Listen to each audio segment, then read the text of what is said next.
Hello guys, welcome back to channel. And I know मैंने आप लोगों को काफ़ी वेट करवाया है वीडियोस के लिए।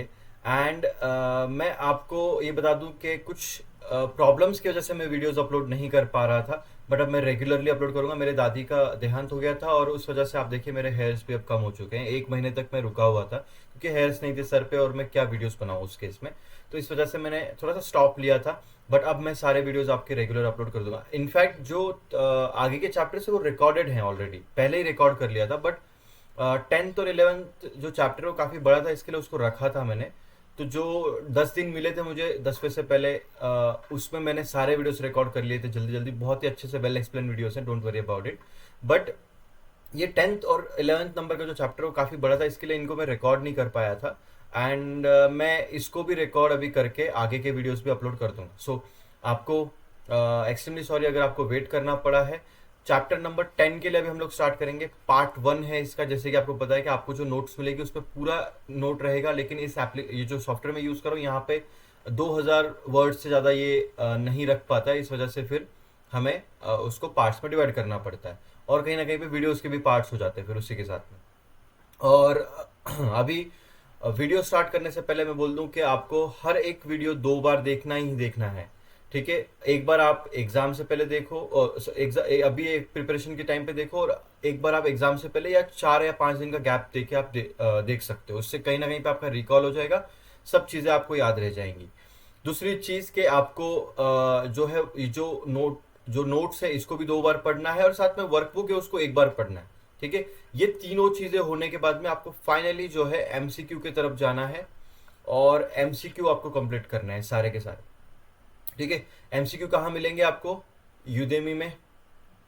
और वो कहाँ मिलेगी लिंक? आपको डिस्क्रिप्शन में। डिस्क्रिप्शन में जाइए, लिंक पे क्लिक करिए और एमसीक्यूज को सॉल्व करिए। लिटरली ट्रस्ट मी, अगर आप एमसीक्यू सॉल्व करते हैं वो सारे, तो आपका एग्जाम 90% चांस है आपका एग्जाम निकलेगा, मतलब निकलेगा। वो MCQ, that MCQs are more than enough. ठीक है, बाकी एग्जाम में थोड़े इधर उधर से क्वेश्चंस आ सकते हैं, थोड़ा सा अलग चीज़ें हो सकती हैं। बाकी मैंने कोर्स में तो सब चीज़ें कवर अप किया है। मैं जब आपको सिखा रहा हूँ तभी मैंने आपको बताया कि कौन से एमसीक्यूज आ सकते हैं, कौन से नहीं आ सकते। सो वो भी चीज़ें मेरी तरफ से आई गेस ऑलमोस्ट क्लियर है। और इसके अलावा जो चैप्टर नंबर 14 रहेगा उसमें तो मैं आपको एमसीक्यूज के ऊपर एक सेशन देने वाला हूँ। तो चैप्टर नंबर 14 करीब करीब 3-4 घंटे का हम लोग करेंगे, लंबा। उसके अंदर सारे एमसीक्यू सॉल्व कर देंगे। तो अगर आप चैप्टर नंबर 14 कर लेते हैं तो आपको, मुझे नहीं लगता है कि जो न्यूमेरिकल्स हैं उसमें तो कुछ इशू आना चाहिए। वो सारे न्यूमेरिकल्स तो मैं आपके करवा दूंगा, नहीं आएगा इशू, एग्जाम आपका निकलेगा, ये पक्का रहेगा। लेकिन जो केस स्टडीज है वहां पे शायद से आपको इशू आ सकता है। उसके लिए भी हम लोग चैप्टर नंबर 15 ले लेंगे, केस स्टडीज। ठीक है, केस स्टडीज चैप्टर नंबर 15 में रहेगा। सो अब आगे बढ़ते हैं। काफी एक लंबा इंट्रोडक्शन मैंने ले लिया है, तो अब हम लोग आगे बढ़ेंगे। Chapter number 10, valuation principle. So guys, अब हम लोग वैल्यूएशन प्रिंसिपल को समझेंगे। वैल्यूएशन मतलब क्या? वैल्यू करना किसी चीज की, ये वही वैल्यू है। तो वैल्यू करना मतलब कि अगर आपको कुछ खरीदना है आने वाले टाइम में, आपको एक घर खरीदना है सपोज। तो एक एग्जांपल लेते हैं। आपने एक घर खरीदना है तो आप क्या करेंगे सबसे पहले? और किसी एरिया में खरीदना है, पर्टिकुलरली एक एरिया है जहां पे एक अच्छा आपको जो है घर मिल रहा है और आप वो खरीदना चाहते हैं। बना बनाया घर है, आप खरीदना चाहते हैं। तो आपको कैसे पता चलेगा कितने पैसे उसको देने? अब वो बोल रहा है मैं इसको 50 लाख में दूंगा। तो ये 50 लाख का घर है, क्या ये प्राइस सही है? ये 50 लाख में मैं ले रहा हूं, क्या 50 लाख दे के वो वर्थ है? ये कैसे मालूम चलेगा? कैसे मालूम चलेगा? इसके लिए आपको उस घर का वैल्यूएशन निकालना पड़ेगा। वैल्यूएशन, अब आप डेली लाइफ में वैल्यूएशन ऑलरेडी परफॉर्म कर रहे हैं। सिंपल सी चीज है। अगर आप एक कार लेने जा रहे हैं, टाटा की कार ले लो आप, कोई या कोई भी कार ले लो, हैरियर ले लो। लेकिन जब आप उसको लेंगे तो आप उसके लिए जो 24-25 लाख 30 लाख रुपए देने वाले हैं उस कार के लिए, जो भी उसकी वैल्यू है, उस कार के लिए जो पैसे आप देने वाले हैं, क्या वो वर्थ है? क्या जो फीचर्स उसमें मिल रहे हैं वो 30 लाख में कहीं और ज्यादा फीचर्स तो नहीं मिल रहे हैं? क्या टाटा हैरियर बाकी जो उसके कॉम्पिटिटर्स है उनके जो कंपेयर में जो 30 लाख की वो भी गाड़ी दे रहे हैं और ये लोग भी 30 लाख की गाड़ी दे रहे हैं, तो उनसे क्या ज्यादा फीचर्स हैं? कहीं ऐसा तो नहीं कि उन गाड़ियों में इससे ज्यादा फीचर्स हैं? तो ये चीज समझने के लिए कहीं ना कहीं पे वैल्यूएशन परफॉर्म किया जाता है। वैल्यूएशन मतलब क्या कि आपने वैल्यूएशन किया, नहीं यार मुझे लग रहा है कि टाटा की गाड़ी तो मैं ले रहा हूँ, लेकिन उससे अच्छी उससे इससे ज़्यादा फीचर्स तो मुझे और किसी कंपनी में मिल रहे हैं, रेनॉल्ट में मिल रहे हैं, या फिर और कोई कार है जो XYZ जो कि वहाँ पे मिल रहे हैं, तो मैं उस कंपनी की कार लेता हूँ, मैं क्यों यहाँ पे लूँगा। आप समझ रहे हैं। तो कहीं ना कहीं पे आपको समझने वाली बात यह है कि वैल्यूएशन हमारे लिए हम लोग परफॉर्म करते हैं, और वैल्यूएशन सबकी अलग अलग है। किसी को टाटा की गाड़ी अच्छी लग रही है, किसी को नहीं अच्छी लग रही है। कोई बोल रहा है कि नहीं यार मैं टाटा नहीं, मैं जो है कोई और कार ले लूँगा। समझ में आ रही है। तो वैल्यूएशन सबका अलग अलग होता है। ऐसा नहीं है कि वैल्यूएशन परफॉर्म करना मतलब आपका और मेरा सेम रिजल्ट आएगा, ऐसा नहीं है। आप एज अ रिसर्च एनालिस्ट अपने रिसर्च से कुछ और वैल्यूएशन करके निकालेंगे, और मैं कुछ और वैल्यूएशन करके निकालूंगा। जैसे कि एक एग्जांपल मैं देता हूं आपको, ठीक है। एक हाईवे है, एक हाईवे है, ठीक है, एक हाईवे है, और सुनने में आया है कि इस हाईवे के आसपास की जो सारी लैंड है, जो जमीनें हैं, जो प्लॉट्स हैं यहाँ पे, जो जिन लोगों जिन जिन मालिक हैं, जो लोग मालिक हैं यहाँ पे, इनमें से एक जो आदमी है ये बेचने वाला है। एक आदमी जो है ये बेचने वाला है, और वो जो जमीन है, वो जो प्लॉट है, वो आप लेने वाले हैं, आप खरीदने वाले हैं, ठीक है। आप उसको बाय करने वाले हैं। तो ये बाय करने से पहले आप क्या करोगे मुझे बताओ। इसको खरीदने से पहले आप क्या करोगे। इसने बोल दिया कि भाई मैं जो है ये अभी इसका स्क्वायर फुट में होता है, बट हम लोग एक अप्रोक्सीमेटली निकाल लेते हैं 1 CR में मुझे इस जमीन को बेचना है, और रोड फ्रंट जमीन है, इसके लिए वैल्यू ज़्यादा है, हाईवे है और हाईवे फ्रंट है। तो यहाँ पे आप क्या करोगे, वैल्यूएशन परफॉर्म करोगे, ताकि आपको उसका रियल रेट पता चले कि मैं 1 CR दे रहा हूँ, कहीं ऐसा तो नहीं ये सब 80 लाख में दे रहे हैं। यहाँ पे 80 लाख, ये 60 lakhs में दे रहा है, ये 70 lakhs में दे रहा है, ठीक है। बट इसके साइड से एक रोड भी जाता है यहाँ पे, मतलब एक रोड जाता है, इनके साइड से रोड नहीं है सारे, लेकिन ये एक रोड है यहाँ पे, ये एक रोड है, इस प्लॉट के साइड से जाता है, इस जमीन के साइड से जाता है। तो आपको जो है साइड से भी रोड मिल रहा है, यहाँ से भी रोड मिल रहा है। तो आप वैल्यूएशन कैसे परफॉर्म करेंगे। आप वैल्यूएशन परफॉर्म करते वक्त ऐसे परफॉर्म करेंगे कि यार ये इसको रिलेटिव वैल्यूएशन बोलते हैं। मैं एग्जांपल आपको बता रहा हूँ। तो 80 लाख का ये प्लॉट है, इसमें तो साइड में रोड है नहीं, और सामने ही खाली रोड है, बस इतना ही रोड मिल रहा है बस यहाँ पे। तो जो भी चीज़ हमें करनी यहाँ पे बनाना है इतनी सी जगह में, और सामने खाली इतना फ्रंट मिल रहा है। तो आप क्या करेंगे, इसके लिए 80 लाख है तो यार ठीक है, इसके लिए 1 CR 20 लाख एक्स्ट्रा देने में कोई प्रॉब्लम नहीं है, क्योंकि यहाँ पे रोड है। समझ में आ रही बात। तो हमें ये एक एक्स्ट्रा साइड में रोड मिल रहा है, तो अगर हम लोग चाहे तो पीछे यहाँ पे अपना घर बना सकते हैं, और आगे यहाँ पे कुछ शॉप्स वगैरह कुछ वगैरह बना देंगे। तो ये आपको डबल फायदा हो जाएगा। लेकिन जो लोग 80 लाख वाला प्लॉट लेंगे यहाँ पे, तो उनको पूरा सरंग खड़े में बनाना पड़ेगा। तो कहीं ना कहीं पे आपके लिए, कहीं ना कहीं पे आपके लिए ये बेनिफिट से है इस प्लॉट में, इस जमीन में, कि साइड में रोड होना ये एक फायदा है। इसके लिए मैं 20 लाख रुपीज, ये लोग 80 लाख रुपए दे रहे हैं, सारे 80 लाख 60 लाख रुपए, पर मैं यहाँ पे एक 1 CR पे कर रहा हूँ, क्योंकि आपको पता चल गया कि 80 लाख पास वाले प्लॉट की जिसपे रोड नहीं है। तो ये आपने वैल्यूएशन परफॉर्म किया। ये एक तरीके का वैल्यूएशन, ये रियल लाइफ, रियल वर्ल्ड में आप डेली कर रहे हैं। वैल्यूएशन क्या सिर्फ आपके बड़े बड़े चीज़ों में होता है क्या, एसेट्स में होता, बड़े एसेट्स में होता है नहीं। आप अमेजोन से कुछ मंगा रहे हैं, सपोज आप अमेजोन से लैपटॉप मंगा रहे हैं, न्यू फ़ोन मंगा रहे हैं, तो आप क्या करते हैं, कंपैरिजन करते हैं, अलग अलग चीज़ों के, अलग अलग प्रोडक्ट्स के साथ में कंपैरिजन करते हैं कि ये वाला फ़ोन है, इसमें ये फीचर्स हैं, ये 10K का मिल रहा है, और सेम फीचर्स मुझे मिल रहे हैं सिर्फ 8,000 में, तो मैं कौन सा फ़ोन लूँगा 8K। लेकिन प्रॉब्लम ये है कि यार ये तो MI की कंपनी, अच्छी कंपनी है, लेकिन ये कोई तो टेक्नो नाम की कोई कंपनी है, कोई ऐसी कंपनी है, XYZ कंपनी है जो बना रही है। लेकिन क्या मैं 2K के लिए रिस्क लूँगा, मैं MI का ही फ़ोन लूँगा, क्योंकि ट्रस्टेड ब्रांड है, ब्रांड लॉयल्टी है हमारी उनके साथ में। तो कहीं ना कहीं पे मैं MI लूँगा, तो यहाँ पे ब्रांड लॉयल्टी है। पर वैल्यूएशन आपने किया, कहीं ना कहीं पे आपने सोचा देखा यार यहाँ पे 8,000 में मिल रहा है, यहाँ पे 10K में, तो ये वैल्यूएशन हुआ। ठीक है, तो अब आपको समझ में आ गया होगा वैल्यूएशन का मतलब क्या है। मैं इतना तो आई होप आपको वैल्यूएशन की जो कंसेप्ट है वो मैं आपको क्लियर कर पाया हूं, मैं ये गेस कर रहा हूँ। ठीक है, मैं इसको हटा देता हूँ जल्दी से एंड फिर हम लोग बढ़ते हैं आगे। सो आई होप ये क्लियर है आपके लिए वैल्यूएशन मतलब क्या होता है। हम लोग आगे बढ़ते हैं। सो लर्निंग ऑब्जेक्टिव्स क्या है, इस चैप्टर के लर्निंग ऑब्जेक्टिव्स क्या है। After studying this chapter you should know about need for business valuation. Business valuation करने की क्या, जैसे आपने वैल्यूएशन किया एक एसेट का या बोल सकते हैं एक प्रॉपर्टी का, किसी घर का या फिर एरिया का, इसको आपने वैल्यूएशन करके देखा। उसी तरीके से आप बिजनेस का भी वैल्यूएशन करते हैं। बिजनेस, कोई अगर कंपनी है, रिलायंस है, तो उसका भी वैल्यूएशन हमें पता चलेगा। कोई कंपनी, उसका वैल्यूएशन हम लोग करके देखेंगे। ठीक है, तो ये वैल्यूएशन हम लोग किसी बिजनेस का भी कर सकते हैं। ठीक है, and source of value in business, तो जो सोर्स है वैल्यू का वो कहां से आ रहा है।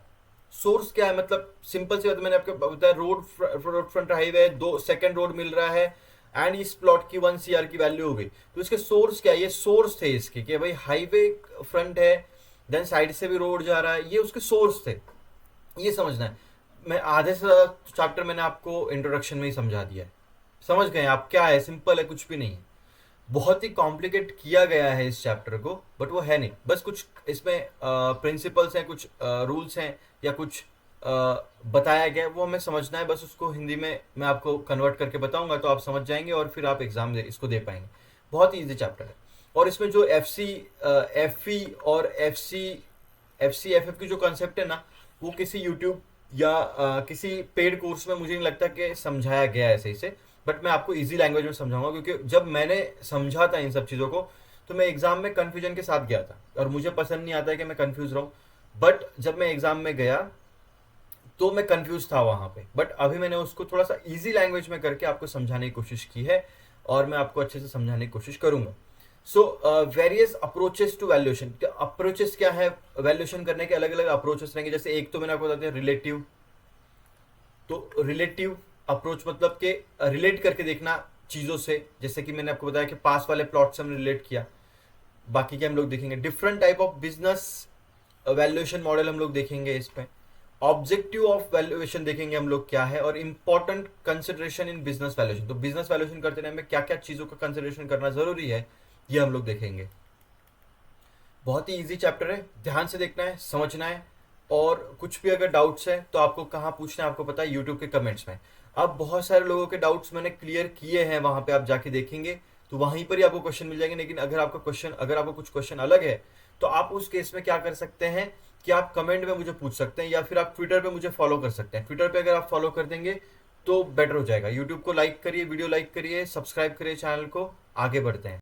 आगे बढ़ते हैं guys, difference between price and value. अब देखिए यहाँ पर ना मैं अगर आपको एक चीज दिखाऊं कि जब आप इसको इसमें देखेंगे, किसमें, वर्कबुक में देखेंगे, तो आपको ये जो यहाँ पे जो बॉक्स बन के आया दिख रहा है, ये दिख रही लाइन यहाँ पे, जहां जहां लाइन आएगी इसका मतलब ये डेटा मैंने ऐड किया हुआ है आपके वर्कबुक में नहीं, और मैंने वर्कबुक से कुछ चेंजेस किए हैं। ठीक है, हालांकि जो ऊपर वाला डेटा है वो तो वैसे का वैसा ही है, बट ये मैंने बॉक्स आपके अंडरस्टैंडिंग के लिए बनाया है।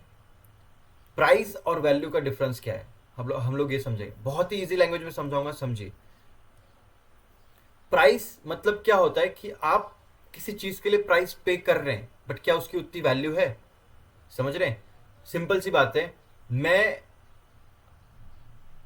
15 लाख की एक गाड़ी ले रहा हूं, मैं 15 लाख की एक गाड़ी ले रहा हूं, मैंने मारुति सुजुकी की एक 15 लाख की गाड़ी ले ली। लेकिन क्या वो सेम फीचर्स दूसरे किसी कार में, टाटा के कार में मिल रहे हैं और वो सब फीचर्स 13 लाख में मिल रहे हैं, तो क्या मैं जो पैसा दे रहा हूं, जो प्राइस दे रहा हूं, क्या उसकी उतनी वैल्यू है, उस मारुति सुजुकी की उतनी वैल्यू है, क्या मैं वो वैल्यू के लिए, वैल्यू फॉर मनी है वो। तो यहां पर हम लोग उस चीज को देखेंगे कि प्राइस क्या है, वैल्यू क्या है, दोनों में डिफरेंस क्या है, ये हम लोग देखने वाले हैं। तो आई होप आपको समझ में आ गया। प्राइस मतलब आप मार्केट में गए, आपने एक पर्टिकुलर प्राइस किसी प्रोडक्ट के लिए पे किया, लेकिन आपको संकोच है कि यार ये कुछ मतलब अच्छा नहीं हुआ कि मैंने पैसे ज़्यादा दे दिए, ऐसा आपको माइंड में रहता है। आप किसी शॉप में आते हैं, बार्गेनिंग करते हैं, लेकिन बार्गेनिंग करने के बाद में जब मान जाते तो भी आप बोलते कि यार थोड़ा सा ज़्यादा पैसा दे दिया मैंने, क्योंकि एक वैल्यूएशन आपके माइंड में रन हो रहा होता है, ये आपके डेली लाइफ में चलता है वैल्यूएशन। तो प्राइस और वैल्यू के ऊपर ही हम लोग वैल्यूएशन करते हैं। अभी मैंने आपको बताया 10 करोड़ का, 1 करोड़ का जो प्लॉट है वो, और साइड में 80 लाख के प्लॉट है, तो प्राइस आप दे रहे हैं, क्या उसकी वैल्यू है? यस, उसकी वैल्यू है, क्योंकि साइड में रोड था और सामने भी रोड था। इसके लिए उसके लिए 1 CR देना प्रॉब्लम नहीं है, बट पास वाले जो प्लॉट है उनके लिए मैं 1 CR नहीं दे सकता, क्योंकि उसके लिए प्राइस में इतना नहीं दूंगा, क्योंकि उसकी इतनी वैल्यू नहीं है। तो ये समझ में आपको आ रहा होगा।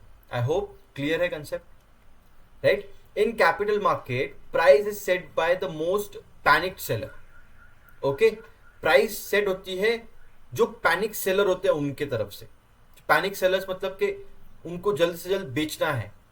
इनफैक्ट जो प्राइस है, सिंपल सी बात है, देखो ये जो स्टेटमेंट है ना, वैसे इसका कोई यूज नहीं है, कोई एग्जाम में आने वाला है नहीं आपका, बट मैं आपको समझाता हूँ क्या स्टेटमेंट इसका। ये दो स्टेटमेंट ध्यान से देखो, यहां पे देखना, ये दो स्टेटमेंट को समझो। In capital market price is set by panic sellers. मैंने आपको कुछ दिनों पहले पिछले सेशंस के अंदर आलू का एग्जांपल दिया था, 40 रुपए का। बहुत सारे सेलर्स हैं, उनको डर है कि हमारा माल बिकेगा या नहीं बिकेगा, तो वो प्राइस को डाउन करते जाते हैं, तो वो प्राइस को सेट करते हैं, ये प्राइस पे हम लोग बेचेंगे भाई, लेना है तो लो। सिंपल सी बात है, आप सब्जी मार्केट में जा रहे हो, 20 रुपए किलो जो है पालक की सब्जी मिल रही है, तो 20 रुपए किलो बोल रहा हूँ, sorry, I am extremely sorry, 20 रुपए कुछ तो होता है उसका। तो 20 रुपए की वो पालक की एक मराठी में उसको जुड़ी बोलते हैं, तो उसका जो एक जो बंडल है वो आपको पालक का मिल रहा है 20 रुपीज में। यहाँ पे 20 रुपीज मिलता है, सिटी में आई डोंट नो क्या मिलता है, बट 20 रुपीज अगर वो मिल रहा है, तो वो प्राइस किसने सेट किया है मुझे बताओ? वो प्राइस सेट किया है सेलर्स ने, कि हमें 20 रुपीज पे बेचना है। सब सेलर्स ने डिसाइड किया कि हम लोग 20 रुपए बेच सकते हैं इसको, क्योंकि जो कॉस्टिंग लगा है उसको बनाने का वो 15 रुपए लगा है, 5 रुपए हम लोग कमाएंगे, फार्मर्स ने 5 रुपए हम लोग कमाएंगे, और उसको बेचेंगे 20 पे, तो 5 रुपए हमें एक सब्जी पे मिलेगा, राइट? समझ में आ रही चीजें? तो ये जो पैनिक सेलर है, जो पैनिक सेलर, यहाँ पे पैनिक वर्ड यूज किया क्योंकि पैनिक होके अपना माल बेचना है, उस केस में भी ये पैनिक वर्ड यहाँ पे यूज किया गया है। हालांकि सेलर्स प्राइस सेट करते हैं, value which is determined by cash flow and the asset. अब आप बोलेंगे तो बायर्स क्या करते हैं? तो बायर्स उस पे खरीदते हैं, उस वैल्यू पे खरीदते हैं प्राइस देके, ठीक है? Value which is determined cash flow and asset. अब यहाँ पे क्या है? बिजनेस। मैंने आपको बताया एक बिजनेस है, कोई भी, सपोज बिजनेस है एक, उसके पास में कुछ एसेट्स होते हैं, एसेट लायबिलिटीज मैंने आपको समझाया था। एसेट्स क्या क्या है उसके पास में, उसने क्या क्या एसेट्स खरीद के रखे जो उसको इनकम करवाएंगे, और उस एसेट से क्या क्या इनकम हो रही है वो है कैश फ्लो, या जो बिजनेस है उसमें जो प्रॉफिट हो रहा है वो है कैश फ्लो, जो पैसा आ रहा है जा रहा है वो है कैश फ्लो। इनफ्लो आउटफ्लो ये भी मैंने आपको समझाया था। कैश फ्लो में जो है, ये जो कैश फ्लो है, ये और एसेट, इनके ऊपर हम लोग किसी चीज का वैल्यूएशन करते हैं बिजनेस के अंदर, ठीक है? अगर आपको मैंने एक एसेट का एग्जांपल दिया, तो जो प्लॉट का एग्जांपल दिया था मैंने, जो रोड साइड प्लॉट था, ठीक है, और पता चल रहा है कि ये बहुत बड़ा प्लॉट है, तो इसके ऊपर मैं आगे शॉप्स बना रहा हूं, तो इसमें से मुझे रेंट आ रहा है, और मैं पीछे एक गोडाउन बना देता हूं इन शॉप्स के लिए, या फिर कोई और XYZ, क्योंकि साइड में रोड है तो मैं पीछे गोडाउन बना सकता हूं, तो यहां से मुझे अलग से 20K का एक रेंट आ रहा है, यहाँ पे 20K 60K रेंट आ रहा है, तो टोटल मेरी जो इनकम हो रही है वो हो रही है 80,000 रुपये महीना। तो कहीं ना कहीं पे कैश फ्लो अच्छा है, इस वजह से मैंने इसको खरीदने के लिए भी 1 CR दे दिया था, क्योंकि मुझे पता है कि मुझे आगे चल के इनकम होगी अच्छी। सिंपल सी बात है, वैल्यूएशन अगर आप करो तो अगर कुछ फायदा हो रहा है उस पर्टिकुलर चीज से, तो आप उस चीज की वैल्यू करोगे। अगर मैं आपको बोलूँ, आपको मैं एक बिजनेस देता हूं जो आपको कंसिस्टेंटली प्रॉफिट करके देगा, बहुत पैसा बना के देगा, आपको क्या करना है? उसको टू पार्टी जो कॉन्ट्रैक्ट होता है उसके अंदर आप, उसके कोई लिस्टेड तो है नहीं कोई कंपनी, XYZ बिजनेस है, एक XYZ बिजनेस है, उसको अच्छा खासा प्रॉफिट होता है, लेकिन उसको अभी 50 लाख की जरूरत है, उसको 2 से 3 लाख का प्रॉफिट हो रहा है मंथली, लेकिन 50 लाख इमरजेंसी में चाहिए कुछ, तो एक बड़ा उसको सेटअप डालना है, तो उसके लिए आपको कुछ शेयर्स दे देगा उसके कंपनी के। तो टू पार्टी जो है आप कर लो, जो है दोनों मिलके बिजनेस करो, और जो प्रॉफिट आएगा वो आपस में बांट लो, राइट।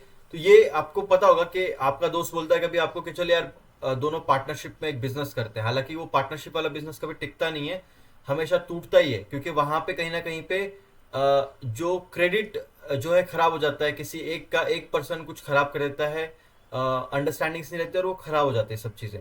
तो जो टू पार्टी जब आप कर रहे हो किसी के साथ में, तो आप पहले देखोगे कि जो पर्टिकुलर बिजनेस है कि मैं 50 लाख उसको दे रहा हूं, लेकिन क्या मैं 50 लाख उसको दे सकता हूं, क्योंकि वो 2 लाख रुपए अर्निंग करके दे रहा है बिजनेस, तो कहीं ना कहीं पे ये वर्थ है। तो उसका जो कैश फ्लो क्या है वो आप देख रहे हो यहाँ पे। और फिर आप देखोगे कि यार मैं इस बिजनेस में पैसा डाल रहा हूँ, लेकिन इसकी खुद की दुकान है क्या, वो बिजनेस चल रहा है तो खुद की दुकान पे है, यस खुद की दुकान पे है, तो मैं उसमें पैसा डालूंगा, क्योंकि मुझे कहीं ना कहीं पे सेफ्टी लग रही है कि यार नहीं यार खुद की दुकान है, 2 लाख की अर्निंग हो रही है, रेंट पे नहीं है, कल को बिजनेस बंद नहीं होगा, ऐसा नहीं कि मैं 50 लाख डाल रहा हूँ फिर कल को बंद हो जाए, ऐसा नहीं होगा। तो कहीं ना कहीं पे आप वैल्यूएशन माइंड में रन करते हो और वैल्यू उसी से डिटरमाइन होती है। आपको समझ में आ रहा है? ये स्टार्टिंग में मुझे खाली आपको थोड़ा ज्यादा समझाना पड़ रहा होगा, बट आगे चल के ऐसा नहीं होगा, आगे चल के आप चीजों को समझेंगे। Just a second. आगे चल के आप चीजों को समझेंगे अच्छे से, ठीक है। जब मैं लाइंस पढ़ूंगा तभी आप समझ जाएंगे।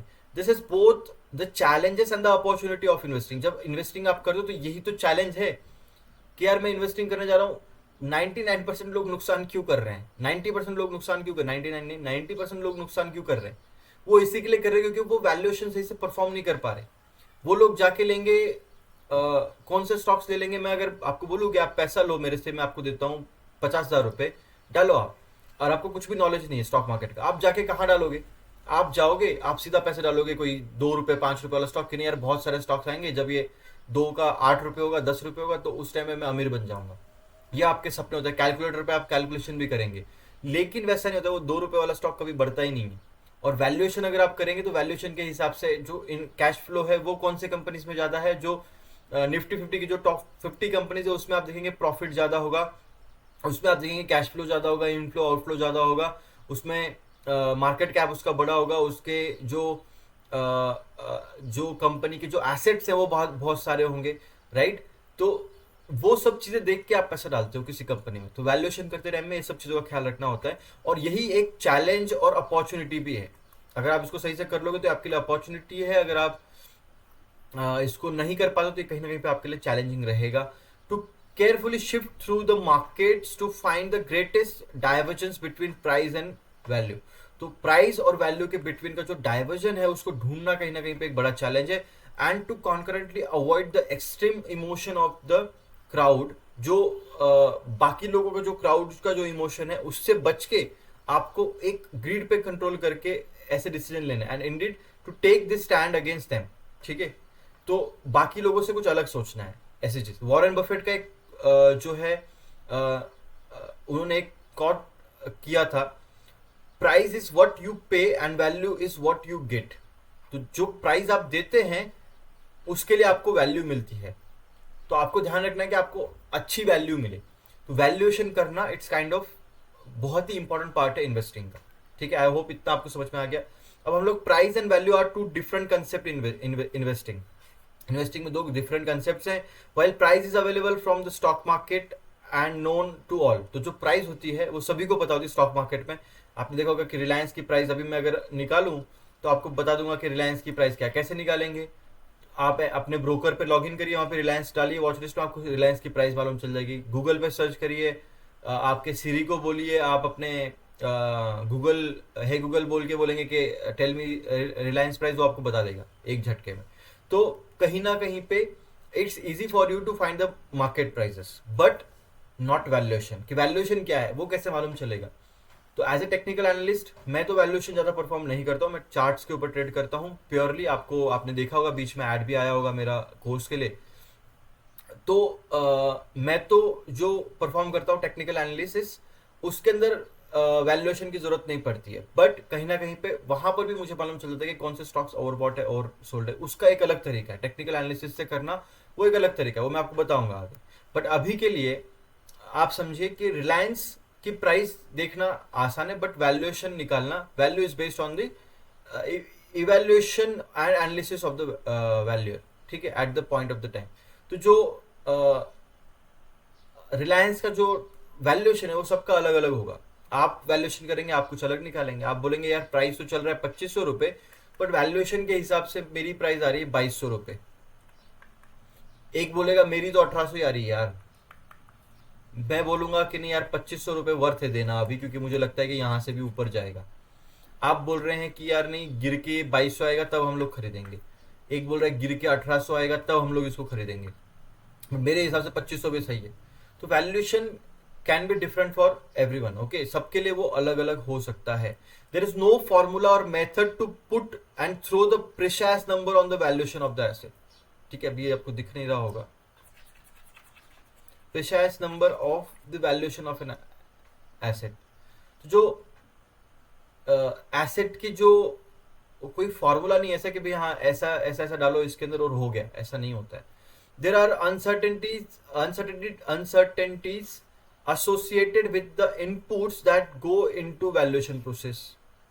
बहुत सारे ऐसे अनसर्टेनिटीज हैं जो कि एसोसिएटेड रहते हैं इनपुट देते वक्त। मतलब इनपुट मतलब कि डेटा कलेक्ट करते वक्त, इंफॉर्मेशन कलेक्ट करते वक्त, कि यार मैं अभी यहाँ पे एक तो मैंने आपको एग्जांपल दिया कि जो यहाँ पे जो ये प्लॉट था, ठीक है, यहाँ पे, ठीक है, इसके साइड में रोड था, इसके लिए इसकी 1 CR वैल्यू थी, बाकी 80 लाख 80 लाख 60 लाख ऐसे मैंने कुछ लिखा था। तो इसकी वैल्यू इसके लिए, क्योंकि यहाँ पे रोड है, या सामने भी रोड है यहाँ पे इसको, ठीक है, इसके लिए सामने भी रोड है और साइड में भी रोड है, इसके लिए इसकी वैल्यू ज्यादा थी। बट ये वैल्यूएशन किसने किया था? आपने किया था, बट मेरा वैल्यूएशन अलग है। मुझे पता चल रहा है कि आगे चल के ये जो हाईवे है ये नेशनल हाईवे होने वाला है। नेशनल हाईवे होगा तो जो ये रोड की जो हाइट है, साइड में जो रोड है ये बढ़ जाएगा, इसको बढ़ाना पड़ेगा। और ये कहाँ कट होगा? ये कट होगा आपके प्लॉट में से। तो कहीं ना कहीं पे आप जो 1 CR दे रहे हैं इसमें से 20 लाख का प्लॉट तो आगे कटने वाला है यहाँ पे हाईवे की वजह से। समझ में आ रही चीज है? हाईवे की वजह से साइड में रोड कटने वाला है। तो ऐसे केस में मेरा वैल्यूएशन इस प्लॉट के लिए क्या होगा पता है? 70 लाख 60 लाख, कि भाई नहीं यार, और ये जो 80 लाख इनके वैल्यूएशन भी गिरेंगे, इनके भी हो जाएंगे 40 लाख 40 लाख 30 लाख ऐसे हो जाएंगे, क्योंकि यहाँ पे रोड कटने वाला है आगे। तो मैंने जो इनपुट दिया है उस हिसाब से मुझे पता चल रहा है कि यार ये तो गड़बड़ है यहाँ पे कुछ तो। या फिर मुझे पता चलता है, ये हाईवे की चलो न्यूज गई बाहर में, मुझे पता चलता है कि यार इन प्लॉट्स में कुछ तो कोर्ट का स्टे लगा हुआ है, तो मैं इसको खरीदना ही नहीं चाहता। तो इसकी वैल्यू मेरे लिए 0 हो गई यहाँ पे, क्योंकि मैं खरीदूंगा ही नहीं इसको। मैं क्यों खरीदूं इसको? मुझे क्यों कोर्ट के चक्कर मारने पड़ेंगे बाद में? मैं क्यों फालतू में अपना पैसा अटकाऊं कहीं पे? मैं इससे अच्छा कहीं और डाल दूंगा। तो जो अनसर्टेनिटीज हैं इनपुट के टाइम पे, ये समझ में आ रहा होगा आपको, ठीक है। Valuation is often considered as an art as well as science. Art भी है, साइंस भी है वैल्यूएशन। हालांकि जो मैंने आपको सिखाया इसके ऊपर कोई क्वेश्चन आने वाला नहीं है, खाली एक वॉरेन बफेट का यहाँ पे प्राइस इज व्हाट यू पे, इसमें खाली MCQ आने के चांस होते हैं। इसके अलावा मुझे लगता नहीं कि इसमें कुछ भी इतना कॉम्प्लिकेशन करने जैसा है या आपको कुछ समझ में नहीं आ रहा है, ऐसा नहीं होगा, ठीक है। ईजी था।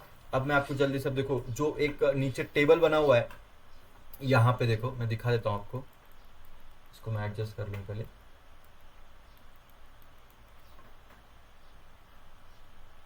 ओके, सो यहाँ पे जो आपको टेबल दिख रहा होगा नीचे, देखो मैं लेके जाता हूँ इसको।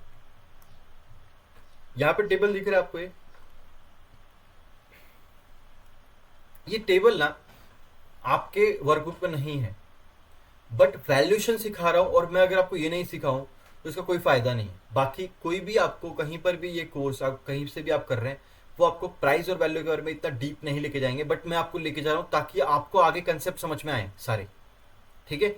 देखो, प्राइस अगर आपको स्किप करना है आप स्किप कर दो, अगर जिनको सीखना है जिनको समझना है वो लगे रहो इसके अंदर। देखो क्या है प्राइस और वैल्यू। डेफिनेशन तो आपको पता है। डेफिनेशन क्या है? Amount of money required to purchase the asset. एक एसेट है 1 करोड़ का था, उसको खरीदने के लिए जो पैसा लगेगा वो है प्राइस। लेकिन वैल्यू क्या था? Intrinsic worth of the asset. मतलब क्या वो वर्थ है, वो लेना वर्थ है, उसको बोलेंगे वैल्यू। क्या उसकी वैल्यू है, उसको लेना चाहिए, ये हो गई वैल्यू। इतना डिटेल में आपको वैल्यूएशन प्रिंसिपल्स कोई नहीं समझाएगा, मैं समझा रहा हूँ। ध्यान से सुनिए, डिटर्मिनेशन, डिटरमाइन बाय द, इसकी प्राइस कौन डिसाइड करता है? Market forces. मार्केट फोर्सेस में आप भी आते हो, आप और मैं। अगर मैं 400 रुपए पे एक स्टॉक खरीद रहा हूं तो 400 रुपए के ऊपर ट्रांजैक्शन होगा तो प्राइस कुछ सेकंड्स के लिए 400 रुपए पे आएगा स्टॉक मार्केट में, समझ रहे? पर मैं 405 पे खरीद रहा हूँ और 405 पे सेलर भी है, मैं बायर भी हूँ, हम दोनों ने ट्रांजैक्शन कर लिया 400 से 405, तो प्राइस 405 जाएगा भी। ये भी चीज समझने वाली है, समझ जाओ इसको। तो market forces of supply and demand, supply and demand, मैं डिमांड कर रहा हूँ स्टॉक की, इसके लिए कहीं से सप्लाई आ रहा है तो सप्लाई और डिमांड के ऊपर ट्रांजेक्शन हो रहे हैं। उस हिसाब से मार्केट की जो डिटर्मिनेशन है, जो प्राइस की जो प्राइस है उसको डिटरमाइन जो करते हैं वो मार्केट फोर्सेस करते हैं। बायर्स और सेलर्स, सप्लाई और डिमांड करती है, जो कि आप और मैं ही है, पूरा मार्केट है। लेकिन value determine through analysis, analysis करना पड़ेगा उस एसेट का, फंडामेंटल्स का, उसके सच एज अर्निंग्स, उसकी अर्निंग्स क्या है उस एसेट से जो हम खरीद रहे प्लॉट, क्या उससे अर्निंग होगी, क्या उसकी ग्रोथ है आगे चल के, ग्रोथ पोटेंशियल क्या है उसका, ईटीसी सब चीजें देखकर हम लोग करेंगे। जैसे कि कुछ अनसर्टेनिटीज तो नहीं है, कुछ प्रॉब्लम्स तो नहीं है, कुछ लीगल इश्यूज तो नहीं है, ये सब चीजें हम लोग फॉलो करेंगे सब अच्छे से। सो चाहे ये वैल्यूएशन आपका रियल लाइफ वर्ल्ड में हो, आप सब्जी मार्केट में वैल्यूएशन कर रहे हैं, या फिर आप जो है कोई चीज खरीद रहे हैं, या कोई बड़ा प्लॉट खरीद रहे हैं, कोई प्रॉपर्टी खरीद रहे हैं, कोई घर खरीद रहे हैं, या फिर आप स्टॉक मार्केट में बिजनेस में पैसा डाल रहे हैं, हर जगह पर वैल्यूएशन लगेगा, हर जगह पे आपको वैल्यूएशन करना पड़ेगा, उस चीज की वैल्यू आपको सही ढूंढनी पड़ेगी। वोलाटिलिटी तो often highly volatile and can be fluctuated. देखो अब ये एक स्टेटमेंट है कि वोलाटिलिटी मतलब क्या है कि बहुत जल्दी प्राइस ऊपर आ रही है, बहुत जल्दी नीचे गिर रही है। क्या वैल्यू में ऐसा होगा? क्या ऐसा नहीं होगा, वैल्यू में ऐसा कभी नहीं होगा। एक तो बहुत बड़ी न्यूज आएगी तब भी एक तो अचानक से प्राइस गिरेगी, नहीं तो वैल्यू एक कॉमन वैल्यू रहेगी, स्लो धीरे धीरे बढ़ेगी, वो ऐसे बढ़ेगी वैल्यू। स्टॉक मार्केट में प्राइस बहुत ज्यादा फ्लक्चुएशन होती है, राइट? तो जो बिजनेस है, जो स्टॉक है आपका, एक्सट्रीमली सॉरी, जो स्टॉक है आपका, उसका जो वोलाटिलिटी है, जो प्राइस है उसकी, वो बहुत वोलाटाइल होता है वो, ठीक है। लेकिन जो वैल्यूएशन है वो इतनी वोलाटाइल होती है, ऑफ्टन हाईली वोलाटाइल। प्राइस जो है हाईली वोलाटाइल है and can be fluctuate widely in short term, short term में वाइडली फ्लक्चुएट होती है वो, लॉन्ग टर्म में नहीं होती। क्यों लॉन्ग टर्म में क्यों नहीं? तो लॉन्ग टर्म में ओवरऑल वो वैल्यूएशन के हिसाब से जाता है, इस वजह से, ठीक है। तो समझना आपको पड़ेगा। बहुत सारे स्टॉक्स है छोटे टाइम फ्रेम में बहुत जल्दी गिर जाते हैं, बहुत जाते हैं। आपने सेमी साइक्लिकल, साइक्लिकल स्टॉक देखे थे ना, साइक्लिकल, सेमी साइक्लिकल और हाईली साइक्लिकल जो स्टॉक्स थे, आपको याद होगा, मैंने आपको बताया था इस बारे में। तो यहाँ पे देखिए, वाइडली इन शॉर्ट टर्म, ठीक है, and generally more stable, more stable है, वैल्यू स्टेबल ही रहती है हमेशा, ज़्यादा चेंज नहीं होती है। 1200 रुपये का एक वॉच है जो, ठीक है, उसकी प्राइस कभी 1200 से 6000 हो सकती है क्या? नहीं हो सकती। और 6000 वाला वॉच उसकी 1200 हो सकती है क्या? नहीं हो सकती, क्योंकि वो एक स्टेबल वैल्यू, उसकी वैल्यू है उतनी, वैल्यू के हिसाब से उसकी प्राइस सेट की गई है। तो आप उसको अप डाउन नहीं कर सकते बहुत ज़्यादा, तो ये चीज़ समझनी आपको पड़ेगी। एंड आगे मेजरमेंट्स, मेजरमेंट्स भी यस होते हैं, can be observe directly from the market transaction. तो जो प्राइस की कहाँ दिख रही है, ये प्राइस आपको जो है डायरेक्टली मार्केट के ट्रांजैक्शन के हिसाब से आपको last traded price, LTP price दिख जाता है स्टॉक मार्केट के आपके ब्रोकर के अकाउंट में भी, ठीक है। एंड यहाँ पे वैल्यूएशन को कैसे, वैल्यू कैसे निकलेगा, वैल्यूएशन कैसे निकलेगी, उसके लिए आपको एनालिसिस करना पड़ेगा, कैलकुलेशन करने पड़ेंगे, discounted cash flow, P ratio देखना पड़ेगा, कंपेयर करना पड़ेगा एक दूसरे से, फिर अब होगा वो। इन्फ्लुएंसिंग फैक्टर क्या क्या है, प्राइस को क्या इन्फ्लुएंस कर सकता है?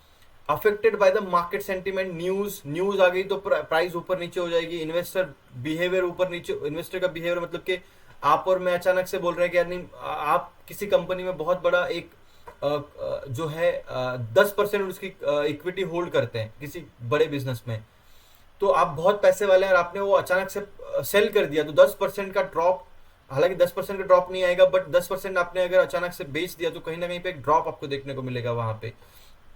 तो आप सेल कर रहे हैं मतलब कहीं ना कहीं पे आप 10% होल्ड कर रहे थे, आपने कुछ सोच के उसको होल्ड किया था, लेकिन अचानक से आप बेच रहे हैं, मतलब कंपनी में कुछ तो बैड न्यूज आने वाला है या कुछ तो गड़बड़ होने वाली है, इसके लिए आप बेच रहे हैं।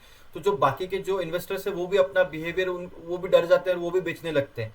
तो इन्वेस्टर का बिहेवियर भी मैटर करता है, इकोनॉमिक कंडीशन मैटर करती है। इकोनॉमिक कंडीशन मतलब कि कोविड आ गया, अचानक से सारे स्टॉक गिर जाएंगे, निफ्टी मार्केट ही गिर जाएगा तो सबके सब स्टॉक्स गिरेंगे ही ना। क्योंकि लोग भी डर जाते हैं कि यार कुछ गड़बड़ ना हो जाए, हमारा पैसा है, लोग भी पैनिक होकर निकालते हैं, पैनिक सेलिंग करते हैं। तो ये चीज़ समझने वाली है। और जो वैल्यू है उसको क्या चीज़ का अफेक्ट हो सकता है, देखिए अफेक्टेड बाय द परफॉर्मेंस, कि परफॉर्मेंस मतलब कि आने वाले टाइम में पैसा कम देगा वो एसेट, या कुछ प्रोस्पेक्ट्स हो सकते हैं, मैंने आपको बताया प्रोस्पेक्ट्स हो सकते हैं।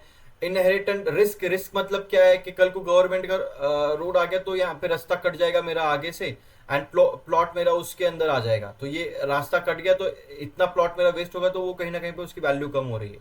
ठीक है, तो ये मैंने आपको एक एक वर्ड वाइज सब चीज़ें समझाई हैं। ठीक है, और क्या है market perception, reflect what buyers and sellers are willing to pay at given time.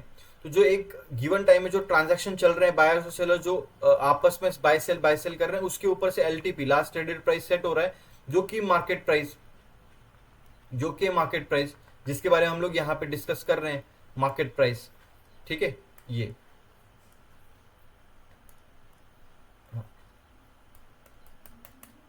Okay, market price तो reflect the true underlying worth of the asset regardless of market sentiment. Reflects the true underlying worth, अगर worth है उसकी तो उसी हिसाब से उसकी value होगी। ऐसा नहीं है कि कुछ भी वैल्यूएशन कर दी, regardless of the market sentiment, market में कुछ भी हो, कहीं पर भी बाय सेल हो, वैल्यूएशन के हिसाब से जो वैल्यू रहेगी वो वैल्यू रहेगी भाई, और धीरे धीरे वो बढ़ेगी, स्टेबली बढ़ेगी। ऐसा नहीं कि कभी भी अचानक से बढ़ रही है, हाँ अचानक से भी बढ़ सकती है कुछ अगर बड़ी न्यूज आ जाए तो। जैसे अगर मैं आपको बताऊं कि एक यहाँ पे एक प्लॉट्स हैं, एक ऐसा एरिया है जहाँ पे कुछ भी नहीं है, पूरा खाली एरिया है वो, और यहाँ पे प्लॉट्स बना के रखे हुए हैं कि बेचने हैं ये प्लॉट्स। ठीक है, यहाँ से रोड है, समझ लो आप, यहाँ से रोड है, यहाँ से रोड है, यहाँ यहाँ तक ऐसा रोड है, और ये प्लॉट्स हैं यहाँ पर फिर से। तो ये जो प्लॉट्स हैं इनकी बहुत वैल्यू, इनकी जो वैल्यू है वो है 10 लाख रुपए। ये पूरा रोड है, मैं आपको समझाने के लिए कर रहा हूँ ये सब चीज़ें। ठीक है, मेरी ड्राइंग थोड़ा सा आप इग्नोर करना। इन सब की 10 लाख रुपए वैल्यू है। लोग चाहो तो घर बना लो, अपने हिसाब से कुछ भी कर लो। अब 10 लाख रुपए वैल्यू थी, बट ये सारे बिकने से पहले यहाँ पे पास में एक स्कूल बन गया, यहाँ पे पास में एक स्कूल बन गया, और एक हॉस्पिटल बन गया, और रोड का एक हाईवे तो यहाँ से था ही, एक हाईवे था, एंड यहाँ पे एक पार्क बन गया, और यहाँ पे एक बोल सकते हैं हम लोग कुछ तो टेम्पल बन गया या कुछ तो बन गया। ठीक है, अचानक से ये एरिया बहुत काफी ग्रोइंग होने लगा, यहाँ पे एक और बंगलो बन गया, एक और बंगलो बन गया, तो एरिया जो है काफी ग्रो होने लग गया। तो अचानक से इनकी जो वैल्यू है वो तुरंत 11 लाख रुपए हो जाएगी या 12 लाख रुपए हो जाएगी। क्यों? क्योंकि फैसिलिटीज आपको यहाँ पे ज्यादा मिल जाएंगी तुरंत। और पता चला कि यहाँ पे एक बड़ा मार्केट बन गया, सब्जी मार्केट वगैरह सब, उसमें दुकानें, शॉप्स वगैरह सब आ गई। तो कहीं ना कहीं पे इन प्लॉट्स की वैल्यू बढ़ गई, तो ये बढ़ के 14 लाख में बिकेंगे आगे चल के। तो बताना मैं ये चाह रहा हूं आपको कि ये जो ट्रांजैक्शन है, ये जो हो रहा है, ये वैल्यूएशन की वजह से बढ़ रही है प्राइसेस। ये धीरे धीरे बढ़ेगी क्या? एक साथ में बढ़ गई क्या? एक ही दिन में बढ़ गई क्या? नहीं बढ़ी, आराम से धीरे धीरे स्लोली बढ़ेंगी, डायरेक्टली नहीं बढ़ेंगी, कभी भी नहीं बढ़ेंगी। तो आई होप ये आपको समझ में आ रहा है। जो मार्केट के जो प्राइस है वो बहुत ही क्विकली एक ही दिन में 10, 12, 15 रुपए बढ़ जाते हैं, ऊपर नीचे गिर जाते हैं। अब मैं आपको दिखाऊं अगर ऐसा कुछ, हालांकि वैल्यूएशन के चार्ट्स नहीं होते, वैल्यूएशन के चार्ट्स तो नहीं होते हैं, बट मैं आपको एक चीज दिखाता हूँ, प्राइस दिखा देता हूँ मैं आपको।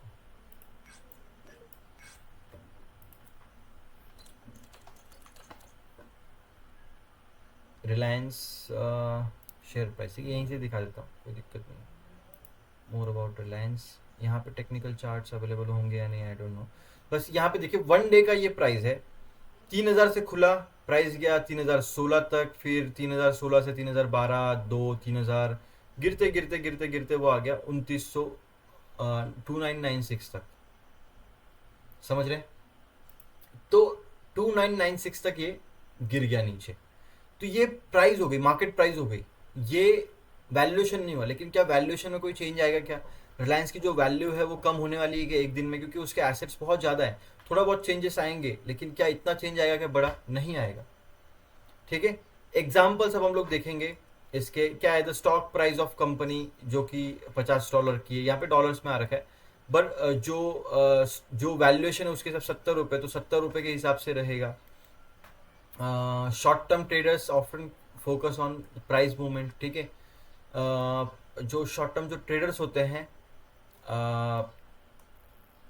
जो इसके ऊपर फोकस करते हैं, मतलब ऑब्वियसली बात है कि अगर प्राइस है तो उसको ट्रेड करेंगे, तो कौन ट्रेड करेगा? Short term traders. जो लॉन्ग टर्म इन्वेस्टर्स होते हैं वो लोग वैल्यूएशन देखेंगे, वैल्यू क्या है कंपनी को, उसको खरीद के रख लेंगे लॉन्ग टर्म के लिए। आप टाटा पावर खरीद रहे हो क्योंकि आपको पता है कि उसकी वैल्यू बहुत है आगे। सुजलॉन आपने देखा होगा कि अचानक से बढ़ गया, क्यों बढ़ा? रिन्यूएबल एनर्जीज की वजह से, एनर्जी की वजह से बढ़ गया वो, क्योंकि आगे रिन्यूएबल एनर्जी फोकस में है। तो सुजलॉन एक अच्छा स्टॉक है, उसके अंदर मार्केट कैप उसका अच्छा है, तो उससे तुरंत प्राइस वहाँ पे बढ़ गई। तो ये समझने वाली बात है। तो आई होप अब इतना आपको क्लियर है। एंड यहाँ तक प्राइस और वैल्यू के अंदर कुछ भी मुझे लगता नहीं है कि आपको मैंने कुछ भी ऐसा डाउटफुल रखा होगा। आप 100% प्राइस और वैल्यू में तो 100% क्लियर हो चुके हैं। वैल्यूएशन का जो मेन पार्ट है वो हमने क्लियर कर लिया। अब हम लोग प्रिंसिपल्स या कुछ उसके जो चीज़ें हैं वो अब आगे हम लोग समझेंगे, ठीक है। यस, अब आगे हम लोग समझेंगे उसको। बढ़ते हैं आगे और देखते हैं अगला पॉइंट क्या है। Why valuations are required.